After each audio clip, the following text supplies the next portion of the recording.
یاد رکھ لیں کہ قرآن مجید کے کچھ ایسے اہم مقامات ہیں جن مقامات کو جاننا اور سمجھنا ہر مسلمان کے لیے لازم اور ضروری ہے۔ اور قرآن مجید کی اہم جگہوں میں سے ایک اہم چیز یہ سورۃ حجرات بھی ہے۔ اور یہ سورۃ حجرات ایک ایسی صورت ہے جس میں ایک مسلمان کو زندگی گزارنے کے ایسے اصول بتائے گئے ہیں کہ اگر ایک انسان چاہتا ہے کہ میں زندگی خوشی سے اور سکون سے گزار لوں تو اللہ کی قسم ہے اسے چاہیے کہ سورۃ حجرات پہ عمل کر لے۔ ساری زندگی سکون سے اور اطمینان سے گزر جائے گی، کہیں اسے لوگوں کی طرف سے مصیبتیں مشکلات نہیں آئیں گی اگر ایک انسان سورۃ حجرات کو سمجھ لے اور اس کے مطابق جو ہے وہ اپنی زندگی کو ڈھال لے اور بنا لے۔ گویا کہ ایک لحاظ سے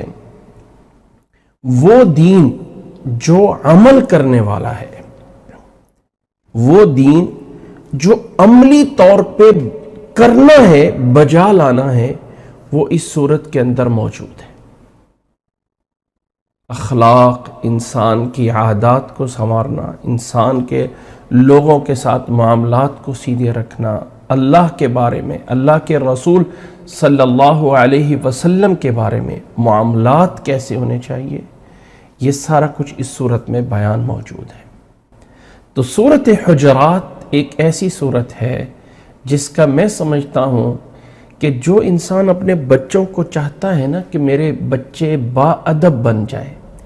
میری اولاد با اخلاق بن جائے، خامد چاہتا ہے بیوی میرے بارے میں اچھا سوچے، اچھا گمان کرے، میرے ساتھ اچھائی کرے، بیوی چاہتی ہے خامد میرا اچھا ہو جائے، اچھائی کرے، اچھا بن جائے، والدین اولاد کو، اولاد والدین، بھائی بہن جو بھی ہیں، اگر سورۃ حجرات کو سنیں، اس کے سمجھ لیں اور سمجھ کر عمل کرنا شروع کر دیں تو اللہ کی قسم دنیا میں رہتے ہوئے ایک مسلمان کا گھرانہ جنت کا ایک گھر بن جائے گا، جنت کا ایک گھر بن جائے گا۔